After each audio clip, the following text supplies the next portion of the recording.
Hello बच्चों, कैसे हैं आप लोग? बहुत बढ़िया, वेरी गुड। तो magnetic effect of current class 12 का मैंने 3 लेक्चर कंप्लीट किए हैं और उन 3 लेक्चर में हमने कहां तक कवर किया है? हमारा लास्ट टॉपिक था magnetic field at axial line due to a current carrying coil. यहां तक हमने कंप्लीट कर लिया है। अब हम अपने नेक्स्ट टॉपिक पे आते हैं जिसका नाम है ampere circuital law. What is the name of the topic? Ampere circuital law. लेकिन मैं आपको एम्पेयर सर्किटल लॉ से पहले इलेक्ट्रोस्टैट में हमने एक लॉ पढ़ा था जिसका नाम है गॉस लॉ, उसको डिस्कस करूंगा पहले मैं, क्योंकि ये उससे मिलता जुलता है। This is similar to Gauss law. तो मैं आपसे अगर पूछता हूं कि गॉस लॉ से आप क्या कर सकते हैं, तो आपका आंसर होगा हम गॉस लॉ की हेल्प से जहां पर सिमेट्रिकल चार्ज डिस्ट्रीब्यूशन होता है वहां पर हम इसकी हेल्प से इलेक्ट्रिक फील्ड को कैलकुलेट कर सकते हैं। अगर मैं आपको बताऊं कि एम्पेयर सर्किटल लॉ से पहले गॉस थ्योरम में हमने क्या पढ़ा था, तो हमने पढ़ा था E डॉट डी ए या ds भी लिख सकते हैं आप, is equals to Q enclosed upon epsilon naught. ये हमने क्या पढ़ा था बेटा? गॉस लॉ पढ़ा था। जब आप किसी भी सरफेस इंटीग्रल को, यहां पे हम बेसिकली सरफेस इंटीग्रल लेते हैं, ठीक, उसका जब इलेक्ट्रिक फील्ड के साथ में डॉट प्रोडक्ट लेते हैं उसका एरिया के साथ में, तो हमको क्या मिलता है? Q enclosed upon epsilon not. तो यहां पे आप सिमेट्रिकल चार्ज डिस्ट्रीब्यूशन की हेल्प से वो बॉडी जो चार्ज डिस्ट्रीब्यूशन सिमेट्रिकल रखती हैं वहां पर आप इजीली बहुत कम स्टेप्स में क्या फाइंड कर सकते हैं सर? इलेक्ट्रिक फील्ड फाइंड कर सकते हैं। तो हमारे पास पहले भी मेथड था इलेक्ट्रिक फील्ड निकालने का, कूलम्स लॉ की हेल्प से फोर्स निकालिए, फिर इलेक्ट्रिक फील्ड का फॉर्मूला क्या होता है? F/Q0, वहां से आपको इलेक्ट्रिक फील्ड मिल जाएगी। बट गॉस ने क्या किया हमको?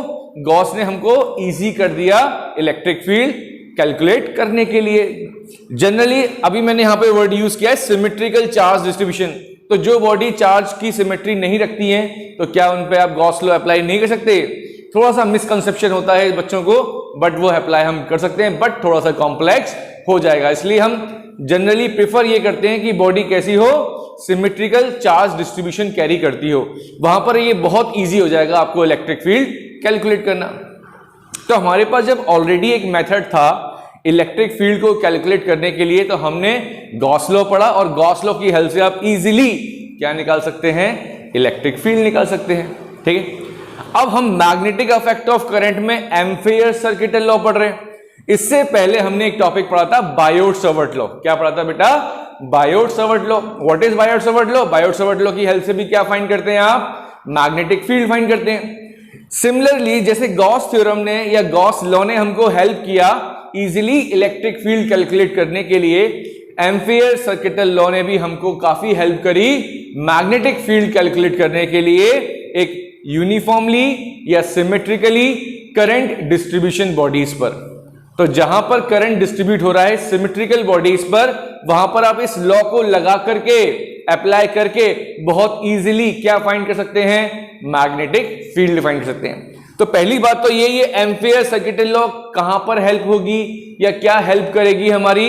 तो आपको बोलना है सर हम इस लॉ की हेल्प से मैग्नेटिक फील्ड फाइंड कर सकते हैं। सिमिलरली जैसे ये एक लॉ है, एक फॉर्मूला मिला हमको मैथमेटिकली, एम्पेयर ने भी एक फॉर्मूला दिया और उस फॉर्मूले की हेल्प से आप मैग्नेटिक फील्ड को इजीली कैलकुलेट कर सकते हैं।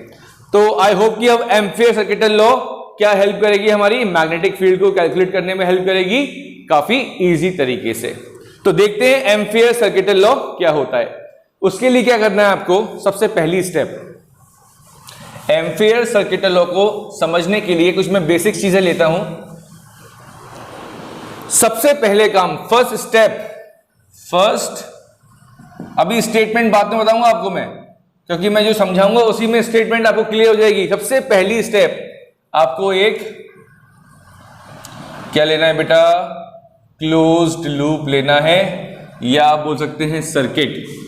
क्लोज लूप या क्लोज्ड सर्किट लेना है। तो सपोज करिए मैंने एक ये क्या ले लिया बेटा, क्लोज सर्किट ले लिया। ठीक, अब इस क्लोज सर्किट पर मेरे को किसी एक पॉइंट पर मैग्नेटिक फील्ड निकालनी है। क्या निकालनी है बेटा, मैग्नेटिक फील्ड। तो जहां पर भी आपको मैग्नेटिक फील्ड निकालनी है वहां पर आप क्या लेंगे, एक स्मॉल लेंथ लेंगे। What is DL, small length element, small length element. Clear, क्या बोला मैंने, सबसे पहली स्टेप क्या होगी, फर्स्ट स्टेप आपको क्या लेना है, एक क्लोज लूप लेना है। उस क्लोज लूप पे किसी भी पॉइंट पर आपको क्या निकालनी है, मैग्नेटिक फील्ड निकालनी है। क्या निकालनी है बेटा, मैग्नेटिक फील्ड अगर आपको फाइंड करनी है तो वहां पर क्या ले लीजिए, एक स्मॉल लेंथ एलिमेंट ले लीजिए जिसको आप डीएल से रिप्रेजेंट करेंगे। ठीक, सेकेंड स्टेप में क्या करना है आपको, यहां लिख देता हूं मैं, सेकेंड स्टेप में जो आपने लूप लिया है, जो आपने लूप लिया है वहां पर आप एक डायरेक्शन असाइन करेंगे। क्या असाइन करेंगे, डायरेक्शन असाइन करेंगे। वो आपकी मर्जी है, आप फ्री हैं उसकी डायरेक्शन को असाइन करने के लिए। आप चाहें तो इसकी डायरेक्शन क्लॉकवाइज ले सकते हैं, चाहें तो आप इस लूप की डायरेक्शन एंटी क्लॉकवाइज लेते हैं। इट इज योर एंड, आप अपने एंड पर फ्री हैं कि आपको क्या डायरेक्शन लेनी है। कोई टेंशन लेने की जरूरत नहीं है कि सर डायरेक्शन क्या लें, आप आजाद हैं। 1947 में हम आजाद हो गए थे, आप इसकी डायरेक्शन लेने के लिए क्या है, आजाद हैं। तो सपोज करिए अभी मैंने यहां पर एक क्लॉकवाइज डायरेक्शन ले ली, तो सेकेंड स्टेप में क्या बोला, you have to assign the direction of the loop. ठीक, अब आपको जब डायरेक्शन असाइन कर लेंगे तो उससे काम क्या करना है आपको, ये हेल्प क्या करेगा, डायरेक्शन असाइन करने के बाद आपको क्या लगाना है, एक राइट हैंड रूल अप्लाई करना है। अब ये राइट हैंड रूल क्या होता है, तो राइट हैंड रूल कहता है जो आपने डायरेक्शन असाइन करी है, जो आपने डायरेक्शन असाइन करी है वो डायरेक्शन किसकी होनी चाहिए अकॉर्डिंग टू राइट हैंड, आपकी कर्वेचर ऑफ फिंगर्स की। दिस कर्वेचर ऑफ फिंगर और this curl of finger represent the direction that you have assign in this loop. ठीक, तो आपने क्या किया, आपने चेक करा डायरेक्शन कैसा था, क्लॉकवाइज था। The curvature of finger, the curl of finger represent the direction of this, जो आपने कन्वेंशन यूज किया।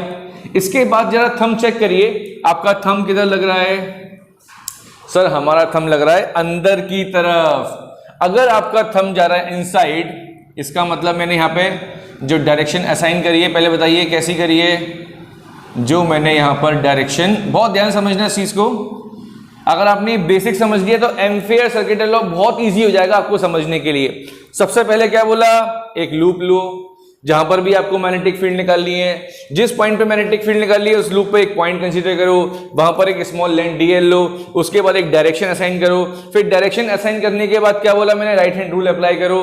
राइट हैंड रूल अप्लाई करने के बाद आपको जो थंब होगा वो आपको करंट की डायरेक्शन असाइन करने में हेल्प करेगा। कैसे, वो देखते हैं।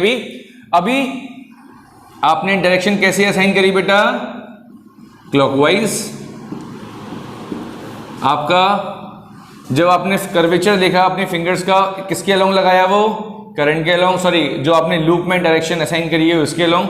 तो जो आपका थंब होगा वो किधर जा रहा है बेटा, इनवर्ड्स या इनटू द बोर्ड बोल सकते हैं। क्या बोल सकते हैं बेटा, इनटू द बोर्ड बोल सकते हैं आप। अब इनटू द बोर्ड के लिए हमारे पास क्या सिंबल है, सर क्रॉस है। Into the page, into the board, into the paper, इन सब के लिए हम क्या वर्ड यूज क्या सिंबल यूज करते हैं, क्रॉस यूज करते हैं। तो जो भी आपने डायरेक्शन असाइन करी है, ध्यान से समझना इस चीज को, जो भी आपने डायरेक्शन असाइन करी है, आपका थंब जिस डायरेक्शन में जा रहा है, तो आपका थंब किस डायरेक्शन में जा रहा है, इनवर्ड डायरेक्शन में। ये डायरेक्शन करंट की क्या लेनी है बेटा, आपको पॉजिटिव लेनी है। एग्जाम्पल देखिए, अब यहां पर मैं दो करंट लेता हूं, एक I1 और एक करंट लेता हूं I2। ठीक, I1 करंट जो है उसको मैं रिप्रेजेंट कर रहा हूं क्रॉस से, और I2 करंट रिप्रेजेंट कर रहा हूं डॉट से। इसका मतलब, सर इसका मतलब इस लूप के अंदर दो करंट चल रहे हैं। इस लूप के अंदर कितने करंट चल रहे हैं बेटा, दो करंट चल रहे हैं, एक I1 और एक I2। I1 करंट किधर जा रहा है सर, अंदर की तरफ जा रहा है। I2 करंट किधर आ रहा है, बाहर की तरफ आ रहा है। आपने जो लूप असाइन किया था उसकी डायरेक्शन किधर थी, अंदर की तरफ। तो जो करंट अंदर की तरफ जा रहा है वो करंट की डायरेक्शन क्या होगी, पॉजिटिव। जो करंट बाहर की तरफ आ रहा है वो करंट की जो साइन लेंगे आप उसमें क्या लेंगे, नेगेटिव, क्योंकि आपने जो लूप असाइन किया है करंट की डायरेक्शन भी अगर वही है तो आप पॉजिटिव लेंगे, और आपने जो लूप असाइन किया है करंट की डायरेक्शन अगर उसके अपोजिट है तो आप साइन कन्वेंशन क्या लेंगे, नेगेटिव लेंगे। इतनी सी बात आपको समझनी है। अभी यहां पर अगर आप एंटी क्लॉकवाइज क्या लेते, लूप की डायरेक्शन लेते, तो एंटी क्लॉकवाइज केस में क्या होता बताओ जरा। एंटी क्लॉकवाइज ले, सपोज करिए आप बोले सर क्लॉकवाइज से अगर ये आ रहा है तो एंटी क्लॉकवाइज से क्या होना चाहिए। देखिए आपने क्या किया, एंटी क्लॉकवाइज लिया, आपने लिया एंटी क्लॉकवाइज, ठीक। अब एंटी क्लॉकवाइज में जरा ये कर्वेचर ऑफ फिंगर चेक करिए, तो ये किधर आ रहा है, बाहर की तरफ। ये किधर आ रहा है बेटा, बाहर की तरफ। इसका मतलब थंब किधर जा रहा है आपका, आउटवर्ड जा रहा है। अब आउटवर्ड वाला करंट क्या लेंगे, पॉजिटिव लेंगे। अब आउटवर्ड जा रहा है तो आउटवर्ड वाला करंट क्या लेंगे बेटा, पॉजिटिव लेंगे। वो डिपेंड करता है आपके इस एरो पर, इस डायरेक्शन में जो आपने असाइन करी। इसका मतलब अब जो करंट बाहर की तरफ जाएगा वो क्या होगा, पॉजिटिव, क्योंकि आपने जो असाइन किया हुआ है थंब किधर लग रहा है, बाहर की तरफ। थंब अगर बाहर की तरफ लग रहा है तो इसका मतलब जो डॉट वाला केस होगा इसमें आपको साइन कन्वेंशन क्या लेना है, पॉजिटिव लेना है। अब यहां पे आपने दो करंट लिए, एक डॉट वाला और एक लिया क्रॉस वाला। तो डॉट वाला करंट क्या होगा इस केस में बेटा, डॉट वाला करंट देखिए आपने जो डायरेक्शन ली वो बाहर की तरफ, और ये डॉट वाला जो करंट है इसको बोल दो I1 और इसको बोल दीजिए आप I2। तो I1 करंट क्या है, बाहर की तरफ, और आपने जो डायरेक्शन ली है वो भी बाहर की तरफ जा रही है और वो पॉजिटिव है। तो I1 इस केस में क्या होगा, पॉजिटिव, और I2 इस केस में क्या होगा, नेगेटिव। तो आप लूप अपने हिसाब से असाइन करिए, फिर आप अपने थंब की डायरेक्शन चेक करिए, थंब जिस डायरेक्शन में जा रहा है उसको पॉजिटिव लीजिए, फिर करंट चेक करिए, करंट और जो आपकी थंब की डायरेक्शन अगर वो सेम है तो पॉजिटिव आएगा, अगर जो थंब की डायरेक्शन है और जो करंट की डायरेक्शन है अगर वो अपोजिट है तो नेगेटिव आएगा। ये साइन कन्वेंशन आपको याद रखने हैं, बहुत सिंपल है, ठीक। अब क्या कहता है एम्फियर सर्किटल लॉ, आपने क्या किया, लूप ले लिया, मैग्नेटिक फील्ड को रिप्रेजेंट कर दिया, डीएल को रिप्रेजेंट कर दिया, आपको साइन कन्वेंशन समझा दी गई कि साइन कन्वेंशन क्या होगा। अब एम्फियर सर्किटल लॉ कहता है कि अगर आप रिजल्टेंट मैग्नेटिक फील्ड निकालनी है इस पूरे लूप की वजह से, तो क्या करिए, उसका लाइन इंटीग्रल करिए। इस B डॉट DL को हम बोलेंगे line integral of resultant magnetic field. क्या बोलेंगे बेटा, line integral of resultant magnetic field, ठीक। अब लाइन इंटीग्रल वर्ड क्या होता है, what is mean by line integral. आपने गॉस थ्योरम में क्या पढ़ा था, E dot DA is equals to Q enclosed upon epsilon naught. ये क्लोज है, ये भी क्लोज्ड है, ठीक है। क्लोज पाथ की बात करें, यहां भी क्लोज पाथ की बात करें, बट यहां पे हम बात करते हैं सरफेस इंटीग्रल की। किसकी बात करते हैं बेटा, सरफेस। हमें अगर एरिया की बात करिए तो एरिया में पूरा सरफेस कवर होगा, तो वहां पर हम सरफेस इंटीग्रल करते हैं। बेसिकली जनरली तीन टाइप के इंटीग्रल हो सकते हैं, line integral, surface integral and third one is volume integral. But यहां पे गॉस थ्योरम में आपने अप्लाई किया सरफेस इंटीग्रल। ये 2D है, क्या है बेटा, ये 2D। यहां पे सिर्फ आप लाइन के लॉन्ग बात करेंगे, किसके लॉन्ग बात करेंगे, लाइन के लॉन्ग, सरफेस की बात नहीं करेंगे यहां पर आप, यहां पे सिर्फ इस लाइन की बात करेंगे, ठीक है। क्योंकि आपने यहां पे क्या लिया है, DL एक स्मॉल लेंथ ली है, लेंथ के लॉन्ग बात कर रहे हैं तो लेंथ मतलब लाइन की बात कर रहे हैं, तो यहां पर इसलिए हम वर्ड यूज कर रहे हैं लाइन इंटीग्रल। और यहां पे यूज करते हैं सरफेस, पूरे सरफेस की बात करते हैं आप। ये 3D हो गया बेसिकली, जब आप सरफेस ले रहे हैं तो 3D की बात करेंगे, जब आप लाइन इंटीग्रल ले रहे हैं तो 2D की बात करेंगे। सिर्फ आपको लाइन के लॉन्ग बात करनी, किसके लॉन्ग, लाइन के लॉन्ग। इसलिए यहां पे मैंने बोला line integral of resultant magnetic field, ठीक है। तो आपको क्या करना है, इस B को इस DL के साथ में डॉट प्रोडक्ट करना है, इस मैग्नेटिक फील्ड को किसके साथ डॉट प्रोडक्ट करना है बेटा, DL के। और कैसा पाथ है, क्लोज पाथ है। तो क्या बोला स्टेटमेंट, यहां पे भी आपको मैं इसकी स्टेटमेंट भी समझा देता हूं। तो स्टेटमेंट क्या कहती है, line integral of resultant magnetic field around any closed path, around any closed path, ठीक है। अभी यहां पर मैं फ्री स्पेस ले रहा हूं बेटा, मतलब यहां पर कोई भी मीडियम नहीं है। Around any close path in free space is equal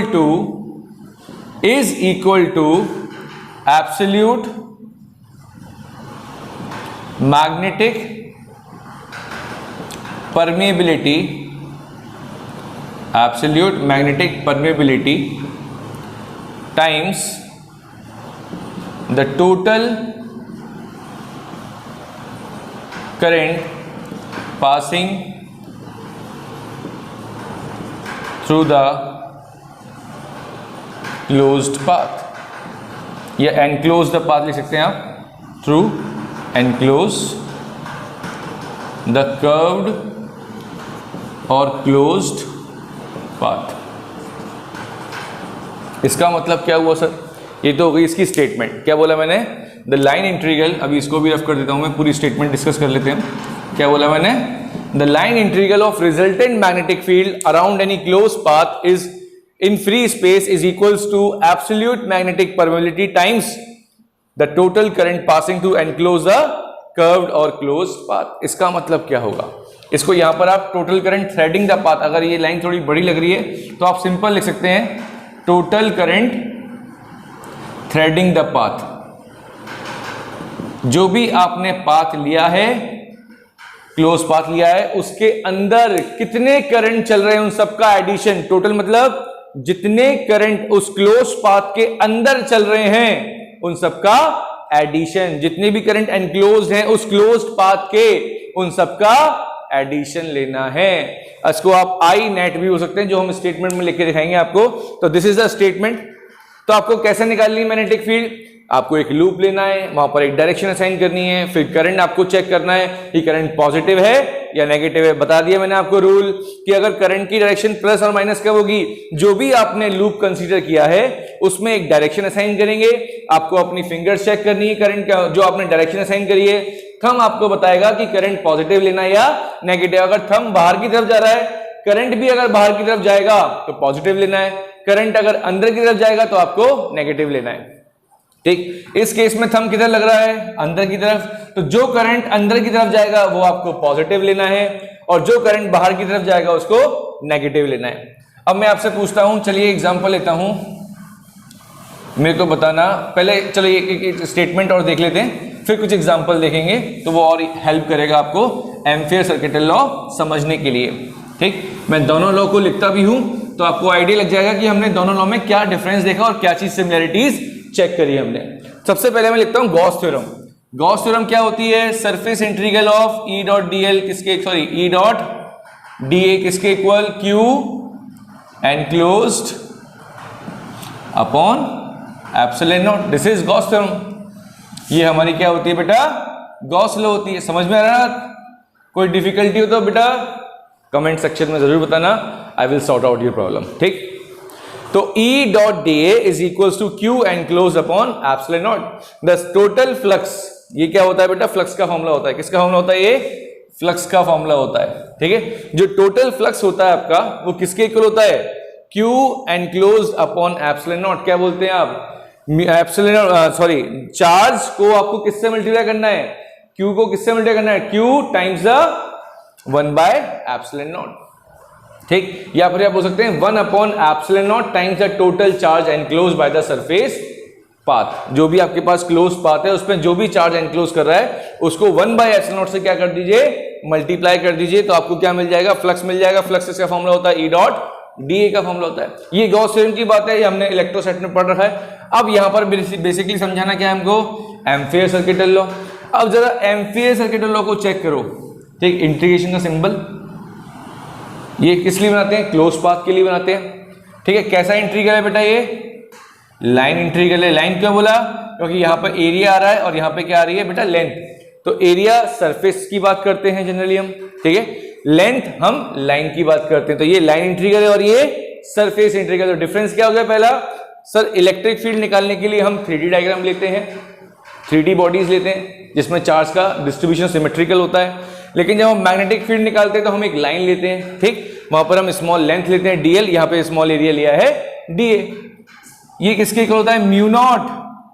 mu not को क्या बोलते हैं? Absolute magnetic permeability of free space, जिसकी वैल्यू कितनी होती है? 4 पाई इंटू 10⁻⁻⁷, ठीक,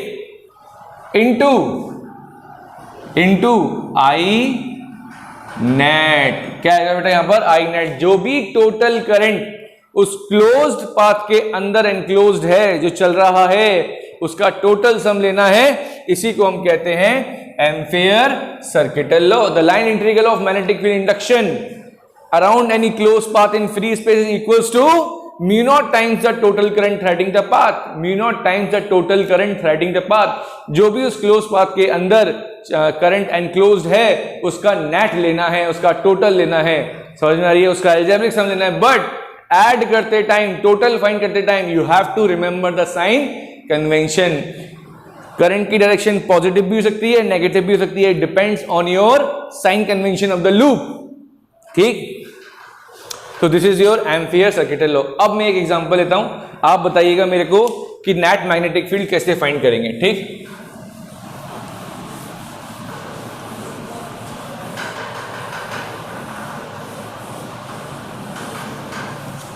चलिए, अब मैं आपसे पूछता हूं, एक एग्जांपल लेते हैं, उसमें आप बताना हमको कि नेट मैग्नेटिक फील्ड क्या होती है।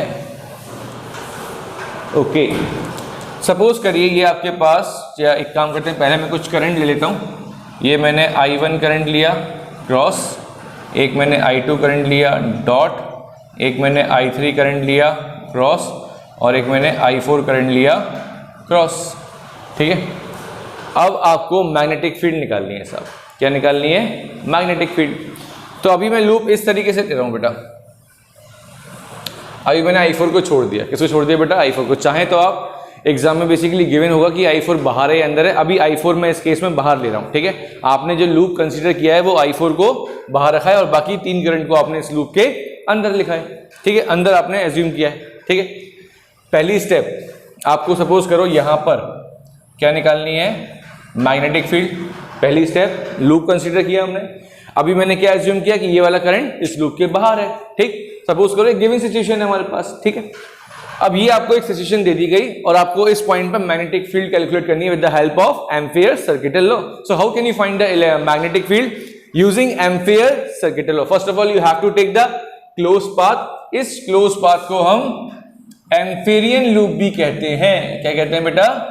एम्पेरियन लूप भी कहते हैं। दिस इज एम्पेरियन लूप, ठीक। अब जहां पर आपको मैग्नेटिक फील्ड निकालनी है वो कौन सा पॉइंट है? ये पॉइंट, इसको प्री पॉइंट बोल दीजिए, ठीक है। जहां पर भी मैग्नेटिक फील्ड निकालनी है वहां पर क्या लेते हैं बेटा? स्मॉल लेंथ लेते हैं, ठीक।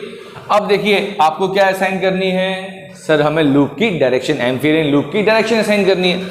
तो this is the direction of loop. तो आपकी लूप की डायरेक्शन कैसी है बेटा? सर क्लॉकवाइज है। क्या है? क्लॉकवाइज। अब क्या करेंगे सर? राइट हैंड रूल लगाएंगे, इसको राइट हैंड थंब रूल भी कह सकते हैं। जो आपने डायरेक्शन असाइन करी है विच इज क्लॉकवाइज, आप डायरेक्शन असाइन करिए आपने। आपका थंब किधर जा रहा है बेटा? Inside, into the board. तो थंब किधर जा रहा है बेटा आपका? इनसाइड जा रहा है सर, या इनटू द बोर्ड जा रहा है? इसका मतलब इनसाइड मतलब क्या होता है? क्रॉस। इसका मतलब सर जो भी करंट इसके अंदर एनक्लोज्ड है, अगर वो इनटू द बोर्ड है, अभी यहाँ पे बोर्ड यूज कर रहा हूं तो क्या लिखूंगा? इनटू द बोर्ड है, तो वो करंट क्या होगा बेटा? पॉजिटिव। क्यों? क्योंकि सर थंब किधर लग रहा है? अंदर की तरफ। करंट भी अगर अंदर जाएगा तो उस करंट को क्या लेंगे हम? पॉजिटिव। और जो current out of the board जाएगा, आउट ऑफ द बोर्ड जाएगा, उस करंट को हम क्या लेंगे बेटा? नेगेटिव। क्या लेंगे बेटा? नेगेटिव। किसके अकॉर्डिंग? एक बार साइन कन्वेंशन आपने असाइन कर लिया, उसके अकॉर्डिंग फिर करंट की डायरेक्शन आएगी। अब लगाइए एम्पियर सर्किटल लॉ। क्या अप्लाई करिए? Apply ampere circuital law. क्या होती है ampere circuital law? B dot DL। क्या होती है? B डॉट DL किसके equal? Mu not into total current. अब बताइए टोटल करंट क्या होगा? तो करंट चेक करिए। सबसे पहले हमारे पास करंट I1 है, इसको हम मानते हैं I1 क्रॉस है, इसका मतलब करंट किस डायरेक्शन में जा रहा है, अंदर की तरफ। If the current is going in inward direction, if the current is going in inward direction, क्या साइन लेना है बेटा, पॉजिटिव। तो I1 की वैल्यू क्या होगी, पॉजिटिव होगी। I2 की बात करिए, I2 क्या जा रहा है बेटा, बाहर की तरफ जा रहा है। इसका मतलब आपने जो डायरेक्शन असाइन करी है करंट की, वो अंदर वाली पॉजिटिव करी है, into the paper, into the board वाली पॉजिटिव है। बट इस केस में I2 किधर जा रहा है, बाहर की तरफ। And when current is going outward और out of the board, then you have to take negative sign. तो यहां पर क्या आएगा बेटा, -I2 आएगा बेटा। क्या आएगा, -I2। आई होप कि अभी आपको क्लियर हो गया कि माइनस साइन क्यों आया। ये माइनस साइन क्यों आया बेटा, क्योंकि करंट आउटवर्ड डायरेक्शन में और लूप की जो डायरेक्शन है वो इनटू द बोर्ड है। ठीक। I3 चेक करिए, अगेन I3 क्रॉस है, इसका मतलब current is going in inward direction. Again if the current is going in inward direction, then it means it is the direction same along the direction of the loop, and the direction of loop is inside, it means cross, and current is also going in into the board, then again you have to take positive sign. क्या लेना है बेटा आपको, positive sign. तो I1 minus I2 plus I3। Suppose करो इस I1 की value 2 ampere है, I2 की वैल्यू, I1 की वैल्यू 2, इसकी वैल्यू है 4 एम्पियर और इसकी वैल्यू 6 एम्पियर। अब क्या होगा, अब देखिए जो DL लेते हैं आप, जो DL लेते हैं, मैग्नेटिक फील्ड भी जनरली हम एम्पियर सर्किट लॉ में उसी डायरेक्शन में लेते हैं। क्या लेते हैं बेटा, उसी डायरेक्शन में। अभी यहाँ पे DL और डॉट प्रोडक्ट की बात नहीं करेंगे, सिंपली आपको समझना है कि B डॉट DL किसके इक्वल आ गया, म्यू नॉट। I1 की वैल्यू कितनी है, 2, I2 की वैल्यू कितनी है, 4, I3 की वैल्यू कितनी है, 6। तो इसका मतलब 2 - 4 - 2 - 2 + 4 -2 + 4 2। तो B डॉट DL किसके इक्वल आ गया, mu naught into 2, mu naught into 2। तो ये वैल्यू आपकी आ गई किसकी, B डॉट DL की। तो हमने लाइन इंटीग्रल फाइंड कर लिया मैग्नेटिक फील्ड का, जिसकी वैल्यू 2 म्यू नॉट आई है बेटा। समझ में आ रही बात। तो 6 - 4 कितना बचा बेटा, 2, और 2 + 2 4 4 बच रहा है बेटा यहाँ पर। 2 - 4 - 2 -2 + 6 4 आएगा बेटा यहाँ पर, सॉरी क्या आएगा बेटा, 4 आएगा। ठीक है, 6 + 2 8 भी हो गया, 8 - 4 4। तो 4 इंटू म्यू नॉट आ गया। तो क्या किया हमने बेटा, सबसे पहले एक पॉइंट कंसीडर किया, वहां पर हमने DL लिया, B डॉट DL किया, म्यू नॉट को नेट करंट से सॉल्व किया। नेट करंट अब समझ में आ गया कि कैसे हमको पॉजिटिव और कैसे हमको नेगेटिव लेना है। बात समझ में आ रही है बेटा, ओके। अब हम नेक्स्ट देखेंगे, एक एग्जांपल लेते हैं आपसे। अब मैं आपसे पूछता हूं, इसके लिए एम्पियर सर्किट लॉ दिखाइए, लिख के दिखाइए। ये करंट जा रहा है अपवर्ड डायरेक्शन में, ये करंट जा रहा है I1 अपवर्ड डायरेक्शन में, ये करंट जा रहा है I2, और ये आपने एक लूप कंसीडर किया। क्या कंसीडर किया, लूप। और यहाँ पे आप जो सेंस कर रहे हैं लूप की डायरेक्शन वो कैसी है बेटा, एंटी क्लॉकवाइज।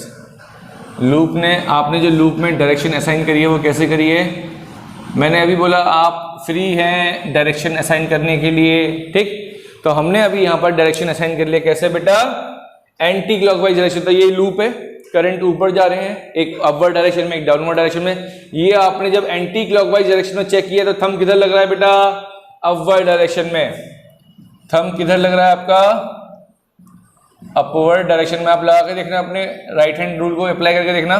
देखिए ये लूप है, ये लूप ऐसे नहीं है, ये लूप ऐसे है। ठीक है बेटा, ठीक है। जब ये लूप ऐसे है तो करंट ऐसे जाएगा, सॉरी आपने डायरेक्शन ऐसे एज्यूम करी, तो आपका थंब किधर लग रहा है, सर थंब ऊपर की तरफ लग रहा है। अगर थंब अपवर्ड है तो अपवर्ड वाले करंट को क्या लेंगे, upward current is taken as, upward current is taken as positive and downward current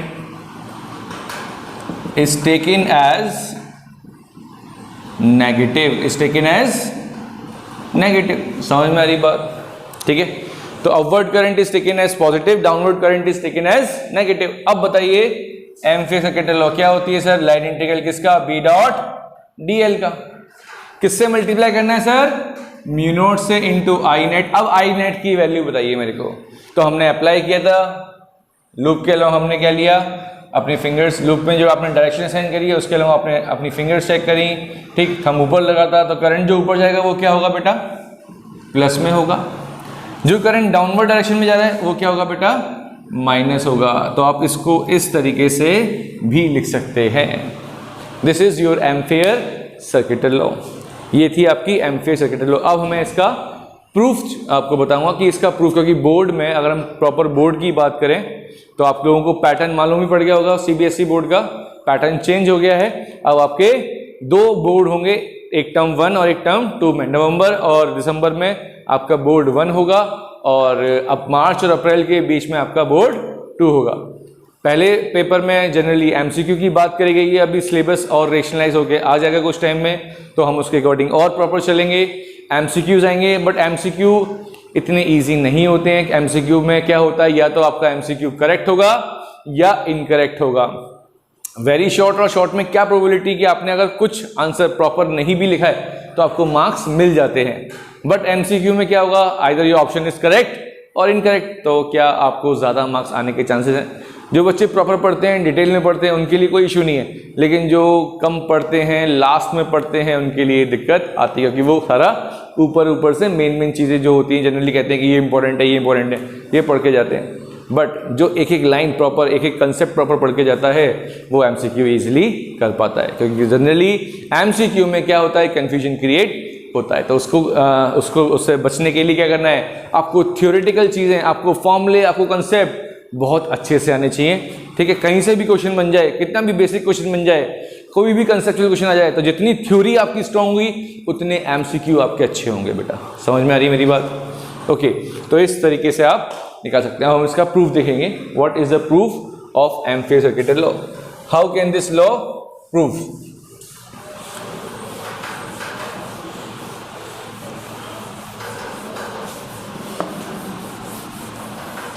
okay, अब हम इसका प्रूफ देखेंगे। What is the proof and how can you proof? ठीक, तो हम लिखेंगे यहां पर proof of Ampere circuital law. Ampere circuital law.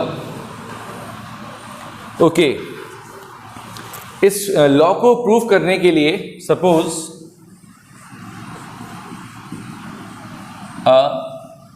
infinite long wire along straight wire, infinite long, या infinite वर्ड यूज किया है तो फिर long रहने से infinite straight wire है। infinite straight wire, आपके पास एक infinite straight wire है, ठीक, तो आपने एक infinite straight wire लिया। करंट आपने किस डायरेक्शन में शो करी है बेटा? अपवर्ड डायरेक्शन में शो करी है। एम्पियर सर्किटल लॉ को प्रूफ करने के लिए क्या करते हैं, देखिए इसकी मैग्नेटिक फील्ड जरा चेक करिए, करंट किधर जा रहा है? ऊपर की तरफ। मैग्नेटिक फील्ड निकालने का हमारे पास रूल है right hand thumb rule. If you have to put your thumb along the direction of current, then the curvature of finger represent the direction of magnetic field. तो आपने यहाँ पर क्या शो कर दी बेटा? मैग्नेटिक फील्ड शो कर दी आपने, ठीक। अभी सपोज करो जो भी मैग्नेटिक फील्ड चल रही है वहां पर आप एक एम्फीरियन लूप ले लीजिए। क्या ले लीजिए बेटा? एक, तो सपोज करिए मैंने ये क्या ले लिया, एक एम्फीरियन लूप। ये मैग्नेटिक फील्ड भी हो सकते हैं, ये मैग्नेटिक फील्ड चल रही है, बट वहां पर मैंने क्या एज्यूम किया, एक जिस पॉइंट पे मैग्नेटिक फील्ड निकाल रही है मेरे को, जिस पॉइंट पे मेरे को मैग्नेटिक फील्ड फाइंड करनी है, वहां पर मैंने क्या एज्यूम किया, एक एम्फीरियन लूप एज्यूम किया। उस एम्फीरियन लूप का जो रेडियस है वो कितना है? r, ठीक। This is magnetic field which is anti clockwise direction. Magnetic field क्या चलती है? Anti clockwise direction. तो आपने लूप की डायरेक्शन भी क्या ले ली बेटा? एंटी क्लॉकवाइज ले ली। क्या ले ली बेटा? Anti clockwise. एंटी क्लॉकवाइज लेने से होगा क्या? अब देखिए थंब किधर लग रहा है? ऊपर की तरफ। करंट भी किधर जा रहा है? ऊपर की तरफ। तो करंट क्या आएगा हमारा? पॉजिटिव आएगा। अब जिस पी पॉइंट पे मैग्नेटिक फील्ड निकाल ली है वहां पर क्या लेते हैं सर? स्मॉल लेंथ लेते हैं। मैग्नेटिक फील्ड कैसे चल रही है? इस डायरेक्शन में चल रही है। डीएल भी आपका इसी डायरेक्शन में है, तो सर इसका मतलब magnetic field B and DL के बीच में कितना एंगल बन रहा है? 0 डिग्री। कितना एंगल बन रहा है बेटा? 0 डिग्री। देखिए मैग्नेटिक फील्ड भी इस डायरेक्शन में चल रही है और आपने डीएल भी इसी डायरेक्शन में लिया है, इस वजह से यहां पे कितना एंगल फॉर्म हो रहा है? 0 डिग्री। अब हमको क्या करना है सर? लाइन इंटीग्रल करना है। क्या करना है? Line integral. इस बी डॉट डी एल को ओपन करो, क्या आएगा बेटा? ये आएगा sir B D L cos, sorry बेटा, क्या आएगा? B D L cos theta. अब थीटा कितना है बेटा? 0 डिग्री। और कॉस 0 की वैल्यू क्या होती है सर? कॉस 0 की वैल्यू 1 होती है। समझ में आ रहा है ना आपको? कोई दिक्कत तो नहीं? ठीक, ओके। तो B D L cos theta की वैल्यू 0, कॉस 0 की वैल्यू 1 होती है, तो आपके पास सिर्फ क्या बचेगा सर? बी डी एल बचेगा। क्या बचेगा? B D L. इस स्टेप को यहां लिख देते हैं हम, B D L cos 0। Cos 0 degree की वैल्यू क्या होती है? 1, तो सिर्फ क्या बचेगा? बी डी एल बचेगा। अब एक बात बताइए मेरे को, अगर आपके पास, यहां लिखता हूं, अगर आपके पास एक इनफाइनाइट स्ट्रेट वायर है तो उसके सेंटर पर मैग्नेटिक फील्ड कितनी होती है? ये हम निकाल चुके हैं, डेरिवेशन में आप देख सकते हैं। तो इसकी मैग्नेटिक फील्ड होती है mu naught I upon 2 pi R. This is the formula of magnetic field due to a infinite straight wire when you have to find the magnetic field near the center of this wire।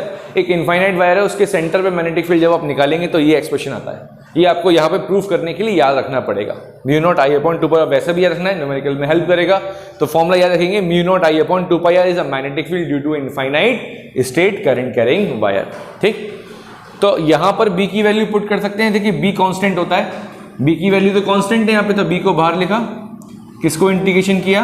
DL को। ठीक, B की value कितनी थी? B की value कितनी थी? Mu naught I upon 2 pi R. अब क्या करना है सर? डीएल को इंटीग्रेट करना है। बहुत सिंपल है, ये आपने स्मॉल लेंथ लिया डीएल, ऐसे सारी लेंथ को, छोटी छोटी सारी लेंथ को अगर आप मिला देंगे, सबको ऐड कर देंगे, तो क्या मिल जाएगा सर? इस सर्कल की, या जो आपने एम्फीरियन लूप लिया है, इसकी लेंथ मिल जाएगी। और यहाँ पे एक सर्कल दिख रहा है आपको, और सर्कल की लेंथ क्या होती है? सरकमफ्रेंस। और सरकमफ्रेंस क्या होता है? 2 पाई आर। सरकमफ्रेंस क्या होता है? 2 पाई आर। तो यहाँ पे आप लिख सकते हैं डीएल की value, length of the circle, length of the circle, और लेंथ ऑफ द सर्कल कितना होता है सर? 2 pi are. तो यहाँ पर क्या किया आपने? Mu naught I upon 2 pi R. DL की वैल्यू कितनी है? 2 पाई आर। 2 पाई आर से 2 पाई आर क्या हो गया बेटा? Cancel out. क्या बचा आपके पास? म्यू नॉट आई। ये किसके इक्वल चल रहा था? सबसे पहली स्टेप देखिए हमने क्या किया, बी डॉट डीएल निकाला, और बी डॉट डीएल मतलब एलएचएस से आपने क्या चीज इक्वल प्रूफ कर दी?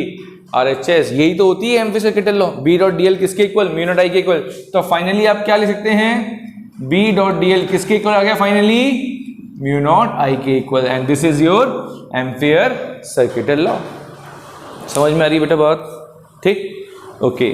तो this is the proof of Ampere circuital law. सबसे पहले आपको क्या लेना है? एक इनफाइनाइट स्ट्रेट वायर, वहां पर एक एम्फियर लूप कंसीडर करना है, एक पी पॉइंट लेना है, मैग्नेटिक फील्ड और डीएल की डायरेक्शन सेम शो करनी है, एक आपने उस लूप का रेडियस मान लिया आर। ठीक, करंट जा रहा है अपवर्ड डायरेक्शन में, इसलिए करंट पॉजिटिव लिया हमने, क्योंकि लूप की डायरेक्शन और करंट की डायरेक्शन सेम है। लूप जो हमें करंट की डायरेक्शन बता रहा है वो पॉजिटिव के लिए बता रहा है, इसलिए हमने करंट पॉजिटिव लिया है। बी डॉट डीएल किया, डॉट आया, कॉस थीटा आ गया, थीटा चेक किया, दोनों के बीच में 0 डिग्री था। कॉस 0 की वैल्यू 1 होती है, सिंपली बचा बी डीएल। एक स्ट्रेट करंट कैरिंग वायर के लिए magnetic field mu naught I upon 2 pi होती है। डीएल को इंटीग्रेट किया तो लेंथ ऑफ द सर्कल मिलेगा, length of the circle 2 pi R होता है, 2 पाई आर से 2 पाई आर कैंसिल आउट हो जाएगा, क्या बचेगा? म्यू नॉट आई बचेगा बेटा। अब हम बात करेंगे इसकी एप्लीकेशंस की, और एप्लीकेशन से पहले एक चीज और बताऊंगा मैं आपको, कुछ टिप्स बताऊंगा आपको कब यूज करते हैं जनरली हम एम्फियर सर्किटल लॉ, या आपको जो लूप है वो किस तरीके से सेलेक्ट करना है, जो लूप है किस तरीके से सेलेक्ट करना है, how it is useful. Ampere circuital law कहां ज्यादा यूजफुल होती है? एम्फियर सर्किटल लॉ सबसे ज्यादा कहां यूजफुल होती है? मैं आपको वो 2 पॉइंट्स बताऊंगा, तो आपको ये याद रखने हैं। पहला point, tips for selecting the Ampere loop.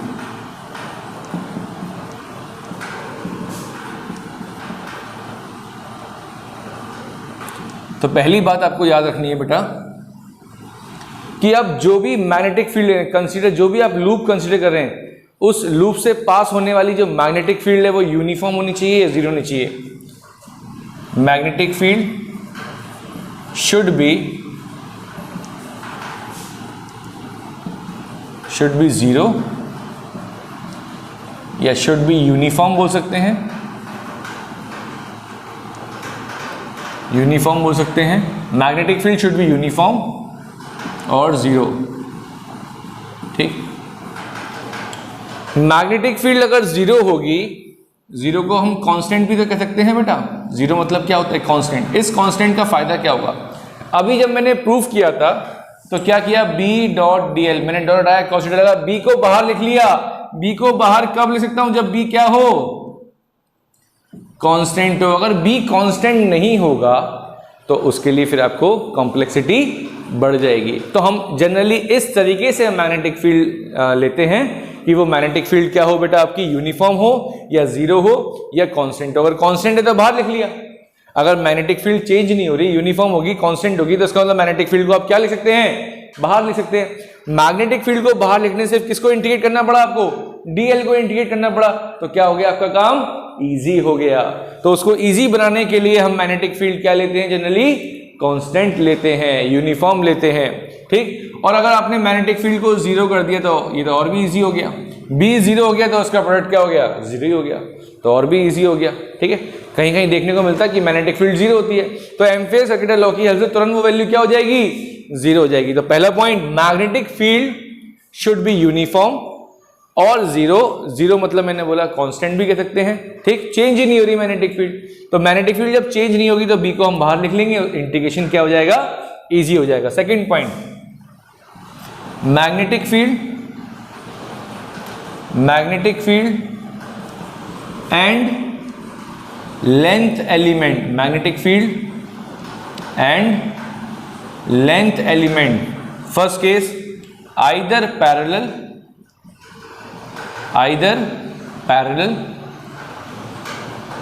और परपेंडिकुलर। ये भी बहुत इजी हो जाता है इस कंडीशन को अप्लाई करने के बाद। आइदर पैरेलल, अभी मैंने जब सॉल्व किया बी डॉट डी एल, तो बी डॉट डी एल को जब सॉल्व किया, डॉट हटाया, क्या आया था बेटा?